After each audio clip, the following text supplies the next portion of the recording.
Alhaji Awa Ibrahim ọmọ lọ́dún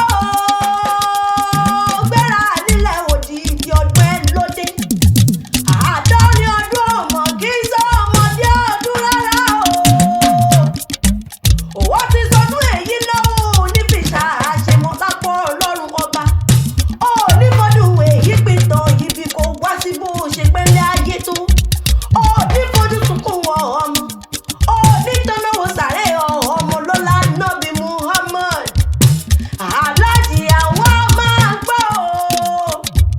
èèyàn tó mọ rírì rẹ̀ olóró mi wá bí Saheed ọmọ Rash olómọ rírì rẹ̀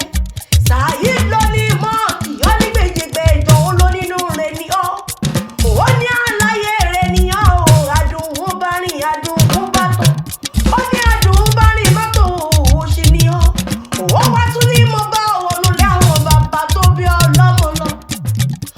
ọmọ lálọ́ mi lálọ́ mi ìyẹ̀rọ lọ́fà mọ́jọ lálọ́ mi ọmọ bá tún jókòó ìjà kátàkìtì lọ́rọ̀ ọ̀tọ̀ ọ̀fà ìjà ọdún mi kéèyàn má là mí lọ́fà béèyàn bá là mí lọ́fà àti ìtòlúwa rẹ̀ ni ìwọ lọmọ ìjà kan ìjà kan èyí ẹ̀mí ìjà lọ́fà nílé lálọ́ mi níjọ́sí ìjà wú sójú èbè lọ́fà wó sójú kore nínú oko ọ̀sọ̀ òjò àgbélẹ̀ yàrá rà ìbá sójú olóko bàyà wọn ọwọ́ mọ kúnnùkú èyí mórí mo dá sàkẹ́ ríkẹ́ rí àkàlàmàgbò èyí mórí mo dá sàkẹ́ mbẹ̀kù ìyẹ̀rọ kí mórí mo dá sàlà ńlá pa ọwọ́ lọ́nà bí mórí mo dá sàlà ńlọ́bẹ̀ sì rọ́lá là mí Alhaji Awa sì rọ́lá là mí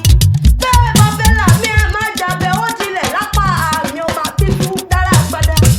ọ̀kí ọlọ́fà ló lọ́fà o lálọ́ mi ọlọ́mọ ló kú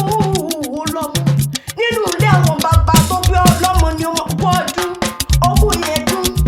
àṣeyí ṣàmú